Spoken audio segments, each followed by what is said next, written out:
Hi everyone, welcome back to Manu teachers channel. So ఇవాల్టి క్లాస్లో మనకి సైకాలజీ సబ్జెక్ట్ యొక్క 4th యూనిట్ అనేది కంటిన్యూ చేస్తున్నాము. ఆల్రెడీ 3 యూనిట్స్ అనేటివి ఫుల్ వీడియోస్ అప్లోడ్ అయ్యాయి. ప్లేలిస్ట్లు అనేటివి ఉంటాయి మీకు యూనిట్ వైజ్గా ఇన్ అవర్ ఛానల్. ఒకసారి విజిట్ చేసి చూడండి. సో ఈ సైకాలజీ సబ్జెక్ట్ అనేది B.Edకి సంబంధించిన సబ్జెక్ట్. సో ఎవరైనా సైకాలజీ మీద ఇంట్రెస్ట్ ఉన్న వాళ్ళు కూడా నేర్చుకోవచ్చు. మంచి కాన్సెప్ట్ అనేది ఉంటుంది ఎడ్యుకేషన్ పరంగా. సో ఇందులో నుంచే మనకి CTETకి కానివ్వండి, TETకి కానివ్వండి, DSCకి కానివ్వండి, సో ఏ ఇతర టీచింగ్ ఎగ్జామ్స్కి కానివ్వండి, ఇక్కడ నుంచే క్వశ్చన్స్ అనేటివి వస్తాయి. సో వీడియోని మొత్తం క్లియర్గా చూడండి. ఎక్స్ప్లెనేషన్ అనేది అర్థమైతే వీడియోని లైక్ చేయండి. అండ్ అలాగే ఈ వీడియోలో నోట్స్ మీకు నచ్చినట్టయితే లైక్ చేయకుండా మాత్రం వెళ్ళకండి. నోట్స్ అనేది మనకి PDF రూపంలో కింద డిస్క్రిప్షన్ బాక్స్లో అండ్ కామెంట్ సెక్షన్లో ఉంటుంది. అక్కడ నుంచి ఫ్రీగా డౌన్లోడ్ చేసుకోవచ్చు. ఓకే, సో ఈ ఫ్రీ నోట్స్ కోసం subscribe and like. So coming to today's video, మనం కాగ్నిటివ్ గురించి ఆ కాన్సెప్ట్ అనేది లాస్ట్ క్లాస్లో చూసాము. B.Ed గారు ఇచ్చిన కాన్సెప్ట్ అది. సో మనకి ఈ సైకాలజిస్ట్ ఎవరైతే ఉన్నారో వీళ్ళు ఇచ్చిన కాన్సెప్ట్స్ అనేటివి చాలా ఇంపార్టెంట్. ప్రతి ఒక్క ఎగ్జామ్లో అడుగుతారు ఇది, టీచింగ్ ఎగ్జామ్లో. సో జాగ్రత్తగా వినండి. ఇవాల్టి క్లాస్లో హ్యూమానిస్టిక్ గురించి చూస్తాము. సో ఇక్కడ చూసుకుంటే humanist think of learning as the way in which the individual develops his unique way of dealing with the environment, exercising his potential to the fullest possible extent. So తన శక్తి మేరకు తన చుట్టూ ఉన్న ప్రపంచాన్ని ఎలా డీల్ చేయాలి అన్న దాని విధంగా నేర్చుకునే పద్ధతి మనకి హ్యూమనిస్టిక్ పద్ధతి. ఓకే, అంటే చుట్టూ ఉన్న ఎన్విరాన్మెంట్లో జరిగే ఎక్సర్సైజెస్ ఏవైతే ఉంటాయో, అబ్జర్వేషన్ కానివ్వండి, ఏది కానివ్వండి, మీరు ఎలా డీల్ చేస్తున్నారు మీ ఫుల్ పొటెన్షియల్ యూజ్ చేసి. ఓకే, దాన్ని హ్యూమనిస్టిక్ లెర్నింగ్ అంటాం. Humanistic approach is based on humanism which is a philosophy of human బీయింగిజం. సో మనకు ఆల్రెడీ తెలుసు హ్యూమనిజం అంటే మానవత్వం, దీంతో బేస్ అయి ఉంటుంది మనకి హ్యూమనిస్టిక్ అప్రోచ్ అనేది. సో ఈ మానవత్వం అనేది మనకి ఫిలాసఫీ సైడ్ వస్తుంది. ఓకే, సో ఫిలాసఫీలో దీన్ని హ్యూమన్ బీయింగిజం అంటారు, అంటే మనుషుల్లాగా ఎలా ఉండాలి అనేసి. Okay, it is concerned with interest of human beings, not of supernatural beings, raising a human being to his greatest potential and having greatest satisfaction. So ఈ హ్యూమనిస్టిక్ అప్రోచ్ అనేది హ్యూమన్ బీయింగ్స్ యొక్క interest మీద base అయి ఉంటుంది. Okay, super natural powers మీద కానివ్వండి, super natural beings మీద కానివ్వండి, దేవుడు లేదా సూపర్ న్యాచురల్ పవర్స్ వీటి మీద కానివ్వండి బేస్ అయి ఉండదు. టోటల్గా మనుషుల మీద బేస్ అయి ఉంటుంది. మనం మన పొటెన్షియల్ని ఎంతవరకు డెవలప్ చేసుకుంటున్నాము, మన సాటిస్ఫాక్షన్కి తగ్గట్టుగా ఎంతవరకు లెర్న్ చేస్తున్నాము, ఎంతవరకు నేర్చుకుంటున్నాము. ఓకే, సో వీటి మీద బేస్ అయి ఉంటుంది హ్యూమనిస్టిక్ అప్రోచ్ అనేది. సో ఇందులో మనం మేజర్ అసంప్షన్స్ గురించి చూద్దాం హ్యూమనిస్టిక్ అప్రోచ్లో. Okay, which are learning is a process that is inevitable and unique to every individual. So humanistic అప్రోచ్లో ఏం నమ్ముతారు అని అంటే ఈ నేర్చుకునే ప్రాసెస్ ఏదైతే ఉందో అది కంపల్సరీ అండ్ యునీక్ కూడా. ఓకే, ప్రతి ఒక్కరికి అది యునీక్ ఉంటుంది. సో ఇన్ఎవిటబుల్ అంటే ఏంటంటే ఆటోమేటిక్గా అవుతుంది, దాన్ని ఆపలేమన్నట్టు లెర్నింగ్ని. Okay, human concerns are what a human ought to be. So humanistic అప్రోచ్లో మన కన్సర్న్స్ ఏవైతే ఉన్నాయో అవే మనము అనేసి అంటున్నారు. Okay, he or she is inherently capable of taking responsible decisions and learning effectively. So decisions తీసుకోవడానికి కానివ్వండి, నేర్చుకోవడానికి కానివ్వండి మనం కేపబుల్ అనేసి అంటున్నారు ఇక్కడ. ఇంకా చూసుకుంటే child is capable of learning without any external pressure. So బయట నుంచి ప్రెషర్ లేకుండా చదువుకోవాలి అనేసి అలా లేకున్నా సరే చుట్టూ ఉన్న వాటిని చూసుకుంటూ అన్న నేర్చుకుంటూ ఉంటారు పిల్లలు. సో లెర్నింగ్ అనేది పిల్లలకి వచ్చే పని. Okay, so let him or her learn with love and peace.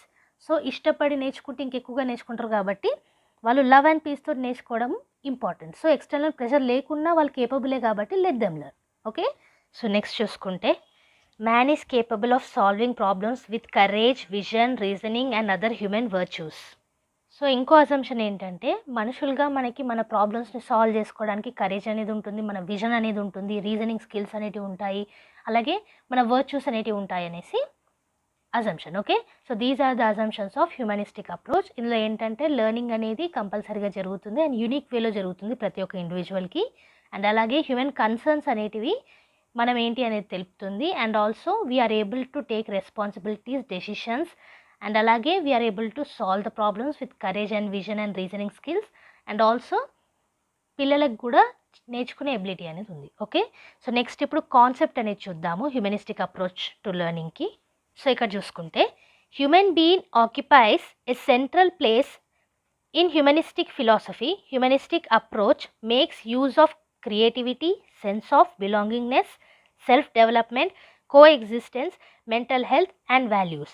So ఈ హ్యూమనిస్టిక్ అప్రోచ్ అనేది మనకి హ్యూమనిస్టిక్ ఫిలాసఫీలో సెంట్రల్ ప్లేస్లా ఉంటుంది. అండ్ అలాగే ఈ హ్యూమనిస్టిక్ అప్రోచ్ దేని ద్వారా అవుతుంది అంటే క్రియేటివిటీని యూజ్ చేయడం ద్వారా, మనది అనే ఒక సెన్స్ ద్వారా, అండ్ అలాగే సెల్ఫ్ డెవలప్మెంట్, మన డెవలప్మెంట్ ద్వారా మనం ఎగ్జిస్ట్ అవుతున్నాం కదా దాని గురించి, అండ్ మన మెంటల్ హెల్త్ను వాల్యూస్ గురించి. ఓకే, సో వీటితోటి ముడిపడి ఉంటుంది మనకి. సో ఈ హ్యూమనిస్టిక్ అప్రోచ్ యొక్క క్యారెక్టరిస్టిక్స్ ఏంటో చూద్దాం. సో ఫస్ట్ పాయింట్ మనకి it is concerned with the welfare of all human beings. ప్రతి ఒక్క హ్యూమన్ బీయింగ్ యొక్క వెల్ఫేర్ తోటి కన్సర్న్ అయి ఉంటుంది. అండ్ అలాగే learning becomes effective when it is need based. Nature of మ్యాథమెటిక్స్లో కూడా నేర్చుకున్నాము, మన యొక్క నీడే మనకి అన్నీ తీసుకొస్తుంది. సో ఏదైనా నేర్చుకోవాలన్నా మనకు అవసరం ఉంటేనే ఇంకెక్కువగా నేర్చుకోగలుగుతాం. సో ఇక్కడ అదే చెప్తున్నారు, హ్యూమనిస్టిక్ అప్రోచ్లో కూడా వన్ ఆఫ్ ద క్యారెక్టరిస్టిక్ ఏంటంటే నీడ్ బేస్డ్ లెర్నింగ్ ఉంటే అది ఎఫెక్టివ్గా ఉంటుంది. Okay, it emphasises on learning in the natural environment of human love, peace, cooperation, freedom, equality rather than on physical values like money, wealth etcetera. So ఈ humanistic approach ఇక్కడ మానవత్వం అనేది ఉంటుంది కాబట్టి లవ్కి కానివ్వండి, పీస్కి, కోఆపరేషన్గా ఎలా ఉండాలి సొసైటీలో, ఫ్రీడమ్ ఏంటి, ఈక్వాలిటీ ఏంటి, సో ఇలాంటి వాల్యూస్ మీద బేస్ అయి ఉంటుంది rather than physical values which is డబ్బు కానివ్వండి, వెల్త్ కానివ్వండి, వీటి మీద ఉండదు అనమాట. ఓకే, ఇంకా చూసుకుంటే it develops interest in arts, pastors curiosity, emphasises on self motivation, on the effective domains like love, warmth and affection. So ఇందులో ఆర్ట్ మీద కానివ్వండి, మన క్యూరియాసిటీ మీద కానివ్వండి ఎంఫసిస్ అనేది ఉంటుంది. సో ఇక్కడ ఎఫెక్టివ్ డొమైన్ మీద ఎక్కువగా ఫోకస్ అనేది ఉంటుంది. ఎడ్యుకేషన్ ఆబ్జెక్టివ్స్లో మనకి cognitive, effective and physical domains ఉన్నాయి కదా, క్యాప్ అంటాం దీన్ని న్యూమోనిక్స్లో. కాగ్నేటివ్ అండ్ ఫిజికల్ డొమైన్ కంటే ఎఫెక్టివ్ డొమైన్ మీద ఫోకస్ ఉంటుంది which is love, warmth and affection. Okay, ఇంకా చూసుకుంటే it considers the best learning as based on truth, goodness and beautiful. So facts మీద, ట్రూత్ మీద, అండ్ మంచితనం మీద, and beautifulness of the world మీద, దీని మీద బేస్ అయి ఉంటుంది బెస్ట్ లెర్నింగ్ అనేది ఇక్కడ. సో నెక్స్ట్ పాయింట్ చూసుకుంటే it's emphasis is on learning at a higher level that is ego, self actualisation. So ఈ ఎఫెక్టివ్ డొమైన్లోనే మీరు నేర్చుకున్నట్టయితే సెల్ఫ్ యాక్చువలైజేషన్ గురించి కూడా అక్కడ ఉంటుంది మనకి టాపిక్ అనేది. సో ఈ ఈగో ఏదైతే ఉందో, మన ఈగో ఏదైతే ఉందో, సెల్ఫ్ యాక్చువలైజేషన్ ఏదైతే ఉందో, వీటి మీద హయ్యర్ లెవెల్ లెర్నింగ్ అనేది one of the characteristic in humanistic approach. Okay, it increases learners response, self direction and independence. So మన యొక్క రెస్పాన్స్ ఏంటి, మన సెల్ఫ్ డైరెక్షన్ ఏంటి, ఎటువైపు వెళ్ళాలనుకుంటున్నాం, మన ఇండిపెండెన్స్ ఏంటి, ఎవరి మీద డిపెండ్ అవ్వకుండా ఎలా ఉంటున్నాం, వీటి మీద ఫోకస్ అనేది ఉంటుంది. అండ్ ఇంకా చూసుకున్నట్టయితే it helps students take more responsibility for determining what they are learning. So ఇక్కడ హ్యూమనిస్టిక్ అప్రోచ్లో వన్ ఆఫ్ ద అసంప్షన్ ఏంటి, మన రెస్పాన్సిబిలిటీ మనం తీసుకోగలుగుతాం. సో అదే ఇక్కడ స్టూడెంట్స్ మీద కూడా ఉంటుంది క్యారెక్టరిస్టిక్లో. సో స్టూడెంట్స్ వాళ్ళ రెస్పాన్సిబిలిటీ వాళ్ళు తీసుకునేలాగా ఈ లెర్నింగ్లో హెల్ప్ చేస్తుంది అనమాట. Okay, it starts with human behaviour but not with animal behaviour. So ఇక్కడ హ్యూమన్ బిహేవియర్ తోటి స్టార్ట్ అవుతుంది, యానిమల్ బిహేవియర్ తోటి కాదు, అంటే మనుషుల్లాగా ఎలా ఉండాలి అనేసి. Okay, it studies the whole person, a healthy and creatively functioning person. So మొత్తం మనిషి గురించి స్టడీ అనేది జరుగుతుంది ఇక్కడ హ్యూమనిస్టిక్ అప్రోచ్లో, వన్ ఆఫ్ ద క్యారెక్టరిస్టిక్ ఇది. సో ఇక్కడ ఏంటంటే మన హెల్దీ అండ్ క్రియేటివ్ బ్రెయిన్ ఎలా మనం వర్క్ చేస్తున్నాం అన్న దాని మీద కూడా ఫోకస్ ఉంచుతారు. ఓకే, సో హ్యూమనిస్టిక్ అప్రోచ్ అంటే ఏంటో చూసాము. ఇప్పుడు మాస్లోస్ అండ్ కార్ల్ రాజర్స్ గారు ఇచ్చిన కాంట్రిబ్యూషన్స్ ఏంటి హ్యూమనిస్టిక్ అప్రోచ్ గురించి అనేది చూద్దాం. So Maslow advocated 3 methods of learning which are interlinked with each other. So Maslow మనకి 3 మెథడ్స్ ఆఫ్ లెర్నింగ్ ఇచ్చారు. 3 మెథడ్స్ కూడా ఒకదానితో ఒకటి ఇంటర్లింక్ అయి ఉంటుంది. Okay, this subjective method includes self experiences and internal experiences. So మన సొంత ఎక్స్పీరియన్సెస్ మరియు ఆ సబ్జెక్ట్స్ మధ్యలో ఉన్న ఇంటర్నల్ ఎక్స్పీరియన్సెస్ కూడా ఇంక్లూడ్ అయి ఉంటాయి ఈ సబ్జెక్టివ్ మెథడ్లో. Okay, the objective method includes external experiences based on reasoning and logic. So ఈ 3 మెథడ్స్లో ఫస్ట్ మెథడ్ ఏమో సబ్జెక్టివ్ మెథడ్, దాంట్లో self experiences and internal experiences ఉంటాయి. సెకండ్ ఏమో ఆబ్జెక్టివ్ మెథడ్, ఇందులో మనకి ఎక్స్టర్నల్ ఎక్స్పీరియన్సెస్ అనేటివి ఉంటాయి. ఈ ఎక్స్టర్నల్ ఎక్స్పీరియన్సెస్ కూడా రీజనింగ్ కూడా లాజిక్ మీద బేస్ అయి ఉంటాయి. Okay, and third one is the interpersonal method includes the description of other people based on observation. So అవతల వాళ్ళు ఎలా ఆలోచిస్తున్నారు, వాళ్ళ డిస్క్రిప్షన్ ఏంటి అనే దాని మీద బేస్ అయి ఉంటుంది ఇంటర్పర్సనల్ మెథడ్ అనేది. ఇది అబ్జర్వేషన్ ద్వారా అవుతుంది. ఓకే, సో ఈ 3 మెథడ్స్ అనేటివి హ్యూమనిస్టిక్ అప్రోచ్లో ఇవ్వడం జరిగింది మాస్లో గారు, which are subjective method based on self experiences and internal experiences. Next one is objective method based on reasoning and logic external experiences, and third one is the interpersonal method based on observation of other people description. Okay, so next చూసుకున్నట్టయితే it aims at making more human beings utilize their potential fully. So మన పొటెన్షియల్ని ఫుల్గా use చేయడమే humanistic అప్రోచ్లో importance. So దాని మీద ఈ Maslow methods కూడా base అయి ఉన్నాయి. It AIIMS at creating healthy individuals. So ప్రతి ఒక్క ఇండివిజువల్ యూనిక్గా లెర్న్ చేస్తారన్నారు కదా, సో దాని మీద ఏమై ఉంటుంది. Maslow is of the opinion that sensitivity to inner voices and signal leads to self knowledge. So మన యొక్క నాలెడ్జ్ డెవలప్ అవ్వడానికి మన ఇన్నర్ వాయిసెస్ కానివ్వండి, సిగ్నల్స్ కానివ్వండి, వీటి మీద ఆధారపడి ఉంటుంది, వీటితో సెన్సిటివిటీ మీద ఆధారపడి ఉంటుంది అనేసి మాస్లో గారు అన్నారు. It helps the learner to be honest so that the speech and behavior become true expression of inner feelings. So ఈ మాస్లో మెథడ్స్ ద్వారా మనం ట్రూగా ఉంటాం అనమాట, హానెస్ట్గా ఉంటాం. సో దట్ ఏంటంటే మన మాటలు కానివ్వండి, మన బిహేవియర్స్ కానివ్వండి, మన ట్రూ ఎక్స్ప్రెషన్స్ని, మన ఇన్నర్ ఫీలింగ్స్ని తీసుకొస్తుంది. Okay, the subject matter of learning is related to his own needs and purposes.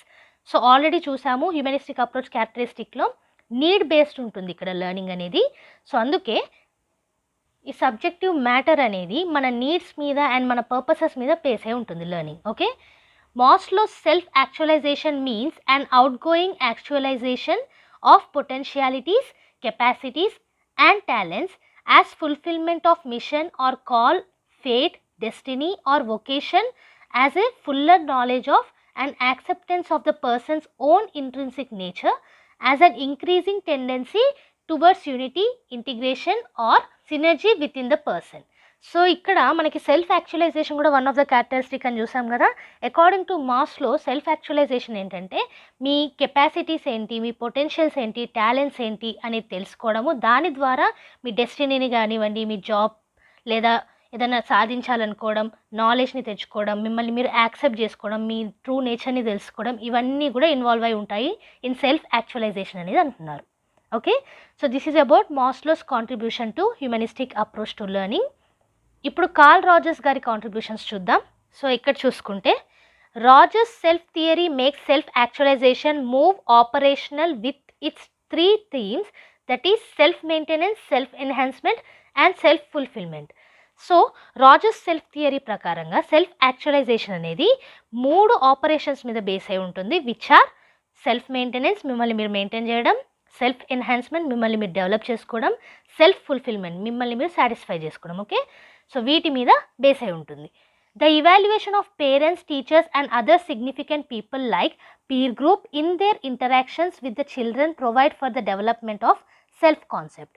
So మన చుట్టూ ఉన్న పేరెంట్స్ కానివ్వండి, టీచర్స్ కానివ్వండి, మన తోటి విద్యార్థులు లేదా పీర్ గ్రూప్ కానివ్వండి, సెల్ఫ్ కాన్సెప్ట్ అనేది డెవలప్ అవ్వడానికి హెల్ప్ చేస్తారు బై ప్రొవైడింగ్ దేర్ అడ్వైస్ కానివ్వండి లేదా by being with you. Okay, unconditional positive self regard and empathic understanding provide for the development of attitudes, values and beliefs from self concept. So అందరితోటి మీరు అన్కండిషనల్గా పాజిటివ్గా ఉండడం కానివ్వండి లేదా ఎంపతిక్గా ఉండడం కానివ్వండి, వీటన్నిటి ద్వారా మీ యాటిట్యూడ్స్, మీ వాల్యూస్, మీ బిలీఫ్స్ అనేటివి డెవలప్ అవుతాయి.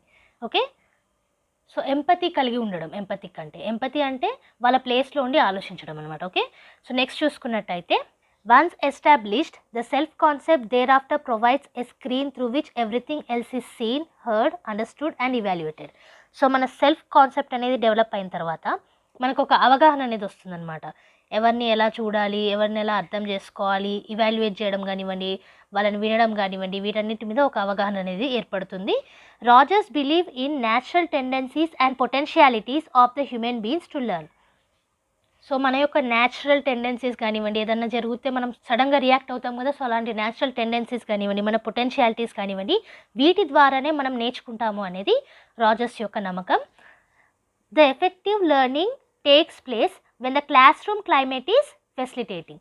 సో క్లాస్ రూమ్లో కరెక్ట్ అయిన ఎన్విరాన్మెంట్ ఉంటేనే ఎఫెక్టివ్ లెర్నింగ్ అనేది జరుగుతుంది అనేది కూడా ఇక్కడ కార్ల్ రోజర్స్ గారు చెప్పడం జరిగింది. సో నౌ ఎడ్యుకేషనల్ ఇంప్లికేషన్స్ గురించి చూద్దాం. మనం మాస్లో గారి కాంట్రిబ్యూషన్స్ చూసాము, కార్ల్ రోజర్స్ గారి కాంట్రిబ్యూషన్ చూసాము, హ్యూమనిస్టిక్ అప్రోచ్ ఏంటో చూసాం. ఓకే, సో వాటి యొక్క ఎడ్యుకేషనల్ ఇంప్లికేషన్స్ చూసుకున్నట్టయితే this approach recommends such educational reforms like open schools, ungraded classes, free schools. So ఇలాంటి స్కూల్స్ అనేటివి రికమెండ్ చేస్తుంది మనకి హ్యూమనిస్టిక్ అప్రోచ్ అనేది. ఎలాంటి స్కూల్స్? ఓపెన్ స్కూల్స్ కానివ్వండి, అన్గ్రేడెడ్ స్కూల్స్ కానివ్వండి, ఫ్రీ స్కూల్స్ కానివ్వండి, వీటిని. Okay, self criticism and self evaluation of the child while learning lead to creativity. వాళ్ళని వాళ్ళే ఇవాల్యుయేట్ చేయడం, వాళ్ళని వాళ్ళే క్రిటిసైజ్ చేయడం ద్వారా క్రియేటివిటీ అనేది జరుగుతుంది అక్కడ.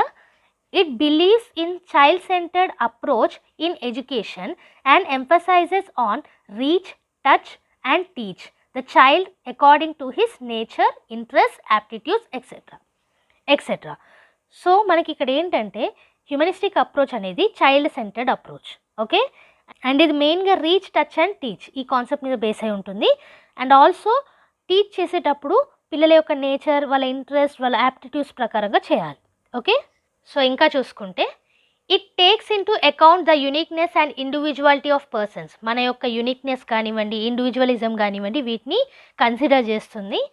Human resources can be identified and tapped in the facilitative psychological climate and psychological attitude is thus developed both among teachers and learners for knowing themselves, accepting and developing themselves. So ఈ human resources అనేటివి identify అవుతాయి ఇక్కడ. And అలాగే ఈ psychological climate అనేది build అవుతుంది మానవత్వానికి సంబంధించి, హ్యూమనిస్టిక్ అప్రోచ్కి సంబంధించి. ఓకే, సో దాని ద్వారా ఏంటంటే సైకాలజికల్ యాటిట్యూడ్ అనేది డెవలప్ అవుతుంది టీచర్స్లో అండ్ లెర్నర్స్లో. So they can develop themselves and accept themselves. Okay, teachers కానివ్వండి, స్టూడెంట్స్ కానివ్వండి. నెక్స్ట్ చూసుకుంటే the external threats are kept at a minimum level, does not humiliate, suspect and belittle children. So మనకి world మొత్తం positivity అనేది లేదు కదా, negativity కూడా ఉంది. సో అలాంటి ఎక్స్టర్నల్ థ్రెట్స్ ఏవైతే ఉన్నాయో వాటిని మినిమం లెవెల్లో ఉంచుతారు, ఎక్కువగా పిల్లల దగ్గర వరకు రానియకుండా. Does not humiliate, suspect and belittle children, పిల్లల దగ్గర దాకా రానియకుండా తక్కువ లెవెల్లో ఉండేలాగా చూసుకుంటారు. ఓకే, ఇంకా చూసుకున్నట్టయితే teacher pupil transactions are characterised by mutual respect, recognition of worth and acceptance of pupils need for safety, identity and individual treatment to nurture child's self-actualizing and growth motives. ఇక్కడ ఏం చెప్తున్నారు అంటే హ్యూమనిస్టిక్ అప్రోచ్లో మ్యూచువల్ రెస్పెక్ట్ ద్వారా, recognition ద్వారా, values ద్వారా, అలాగే పిల్లల యొక్క సేఫ్టీ, ఐడెంటిటీ, వాళ్ళ యొక్క ఇండివిజువల్ ట్రీట్మెంట్ ఎలా ఉంది, సెల్ఫ్ యాక్చువలైజేషన్కి అండ్ వాళ్ళ మోటివ్స్ని గ్రో చేయడానికి ఎలా మనం డెవలప్ చేస్తున్నాము, ఎలా హెల్ప్ చేస్తున్నాము అనే దాని మీద బేస్ అయి ఉంటుంది టీచర్ ప్యూపుల్ ట్రాన్సాక్షన్స్ అనేటివి. ఓకే, ఇక్కడ మెయిన్గా వాల్యూస్ అండ్ ఎథిక్స్ మీద ఉంటుందన్నమాట హ్యూమానిటీ. ఓకే, ఇంకా చూసుకుంటే the teacher's role is that of a facilitator of any academic situation and dictator of students participation and performance. So child సెంటర్లో ఆబ్వియస్గా టీచర్ ఫెసిలిటేటర్లా ఉంటారు. సో హ్యూమనిస్టిక్ అప్రోచ్లో కూడా టీచర్ రోల్ ఏంటి? ఫెసిలిటేటర్. అండ్ అలాగే స్టూడెంట్స్ పార్టిసిపేషన్ అండ్ పర్ఫార్మెన్స్లో డిక్టేటర్లా ఉంటారు. సో మీరు చేయాలి అనేసి ఎంకరేజ్ చేయడము, వాళ్ళని ఎక్కువ పార్టిసిపేట్ చేయించడము, సో ఇలా అనమాట. Okay, the humanistic teacher is fair, honest, open minded, flexible, emotionally stable, realistic in caring the child.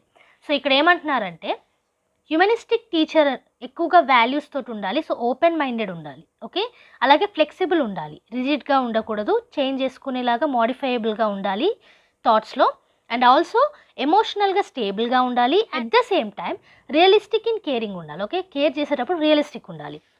Listens to and trust children, పిల్లల్ని నమ్మాలి, వాళ్ళ గురించి ఆలోచించాలి, వాళ్ళ ఒపీనియన్స్ని వినాలి. Builds on individual spirit of the child. So ప్రతి ఒక్కరికి యూనిక్నెస్ అనేది ఉంటుంది అనేసి నేర్చుకున్నాం కదా హ్యూమనిస్టిక్ అప్రోచ్లో. సో దాన్ని డెవలప్ చేసేలాగా చూడాలి. focuses on child's growth processes and helps children to live up to their potential. So వాళ్ళ గ్రేటెస్ట్ పొటెన్షియల్ ఏంటో వాళ్ళు బయటికి తీసుకొచ్చేలాగా మనం చూసుకోవాలి. Okay, as a teacher in humanistic approach. Next చూసుకున్నట్టయితే it is to build an effective human relationship through the feelings that exist at that moment. So అప్పుడు ఎలాంటి ఫీలింగ్స్ అయితే ఎగ్జిస్ట్లో ఉన్నాయో వాటి ద్వారా ఎఫెక్టివ్ హ్యూమన్ రిలేషన్షిప్స్ని బిల్డ్ చేయడం కూడా one of the educational implications in humanistic approach. So next point చూసుకుంటే mastering of the subject matter is a natural by product of such a relaxed environment characterized by warm, positive and accepting human quality. So ఈ subject matter అనేది ఎక్కువగా మన natural instincts మీదనే base అయి ఉంటుంది. So ఇక్కడ relaxed environment అనేది ఉండాలి, వార్మ్త్ అనేది ఉండాలి, పాజిటివ్నెస్ అనేది ఉండాలి, అండ్ అలాగే హ్యూమన్ క్వాలిటీని యాక్సెప్ట్ చేసేలాగా ఉండాలి. ఓకే, సో దీని ద్వారా మనం సబ్జెక్ట్ మ్యాటర్ అనేది మాస్టర్ చేయొచ్చు. సో నెక్స్ట్ ఏంటంటే the whole person both at cognitive and affective levels is involved in learning. So ఇక్కడ మనసుతోటి అండ్ అలాగే బ్రెయిన్ తోటి టోటల్గా ఇన్వాల్వ్ అయి నేర్చుకుంటారు in humanistic approach. Okay, and అలాగే teachers observation of discrepancies in what pupils say or do makes him bring to the pupils notice to facilitate pupils understanding of truth about themselves. So పిల్లలు ఏం చేస్తున్నారు, ఎలా చేస్తున్నారు, ఏం చెప్తున్నారు, వీటన్నిటిని observe చేయడం వల్ల పిల్లల నోటీస్కి కూడా తీసుకురావచ్చు మనం. అసలు ట్రూత్ ఏంటి వాళ్ళ గురించి వాళ్ళకి అనేసి వాళ్ళని అర్థం చేసుకునేలాగా చేయొచ్చు. అది మొత్తం కూడా మన అబ్జర్వేషన్ మీద ఉంటుంది. Okay, the learner is aware of the process of learning of any subject or topic. So humanistic అప్రోచ్లో వాళ్ళు ఏం నేర్చుకుంటున్నారు అన్న దాని మీద అవగాహన అనేది ఉంటుంది. Okay, Rogers emphasized that the quality of interpersonal relationships maintained are of prime importance to have directions for their full functioning. So Rogers గారు ఏమన్నారు అని అంటే ఈ ఇంటర్పర్సనల్ రిలేషన్షిప్స్ ఏవైతే ఉంటాయో ఎలా మెయింటైన్ చేయాలి అనేది చాలా ఇంపార్టెంట్. సో దీని ద్వారా మన ఫుల్ ఫంక్షనింగ్కి కూడా ఒక డైరెక్షన్ అనేది వస్తుందనేసి అన్నారు. ఓకే, సో నెక్స్ట్ చూసుకుంటే teacher is willing to reveal his own personal feelings, attitudes, opinions and experiences for the benefit of the pupils. So మనం ఓన్గా పర్సనల్గా ఎక్స్పీరియన్స్ అయినవి కానివ్వండి, ఫీలింగ్స్ కానివ్వండి, యాటిట్యూడ్స్ కానివ్వండి, మన ఒపీనియన్స్ కానివ్వండి, as a teacher we are willing to reveal. Okay, మనం చెప్పడానికి సిద్ధంగా ఉన్నాము సో దట్ ప్యూపిల్స్ దాని ద్వారా బెనిఫిట్ అవ్వడానికి. Okay, the humanistic approach is a democratic approach to provide for rich environment with a view to facilitate total and integrated child development. So ఇక్కడ child యొక్క development total and integrated ఉండడానికి humanistic approach అనేది ఒక democratic approach కిందకి వస్తుంది. So పిల్లల యొక్క needs కానివ్వండి, వాళ్ళ కోసం వాళ్ళ యొక్క అనేసి ఇక్కడ రిచ్ ఎన్విరాన్మెంట్ అనేది ఉంటుంది, అలాగే హెల్ప్ అనేది ఉంటుంది మన ద్వారా. Okay, we facilitate them. Next point చూసుకున్నట్టయితే it emphasises on self discipline. మన యొక్క సెల్ఫ్ డిసిప్లిన్ మీద కూడా ఫోకస్ అనేది ఉంటుంది. So these are the educational implications of humanistic approach. So ఇవాళ లాస్ట్ టాపిక్ ఏంటంటే limitations of humanistic approach. Okay, so it is known as open system of education than closed system of education. మనకి ఇది open system of education లాగా తీసుకోవచ్చు closed system కంటే. It does not believe in passive listening but in active participation to have maximum experiential learning. So ఇక్కడ maximum experiential learning ఉండడానికి active participation మీదనే నమ్మకం అనేది ఉంది, ప్యాసివ్ లిజనింగ్ మీద ఉండదు అనమాట. ఓకే, అంటే లెక్చర్ ఇవ్వంగా వింటారు కదా, సో ఆ ప్యాసివ్ లిజనింగ్ మీద ఇక్కడ ఫోకస్ అనేది ఉండదు. సో ఇక్కడ ఏంటంటే మనకి ఎన్విరాన్మెంట్ కరెక్ట్గా లేకపోయినా సరే హ్యూమనిస్టిక్ అప్రోచ్ అనేది కరెక్ట్గా మనం చేయలేము. It seems like too much common sense and two little like science. So ఇక్కడ కామన్ సెన్స్ మీద ఎక్కువగా మనము ఫోకస్ అనేది చేస్తున్నాము, సైన్స్ కానివ్వండి, ప్రాక్టికల్ కానివ్వండి, ఇలా ఫోకస్ అనేది ఉండదు. ఓకే, అండ్ అలాగే it is difficult to accumulate objectively verified knowledge. So ఇక్కడ ఆబ్జెక్టివ్గా వెరిఫై చేసిన నాలెడ్జ్ని అక్యుములేట్ చేయడం అనేది డిఫికల్ట్ అవుతుంది. అక్యుములేట్ అంటే నాలెడ్జ్ని గ్యాదర్ చేయడం అనమాట. ఓకే, సో నెక్స్ట్ చూసుకుంటే it is based upon the native type of phenomenology only. Consciousness మీద స్టడీ చేయడము ఫినామోలజీ కిందకు వస్తుంది. సో దాని మీద బేస్ అయి ఉంటుంది ఇది ఎక్కువగా. It totally depends upon individual thinking.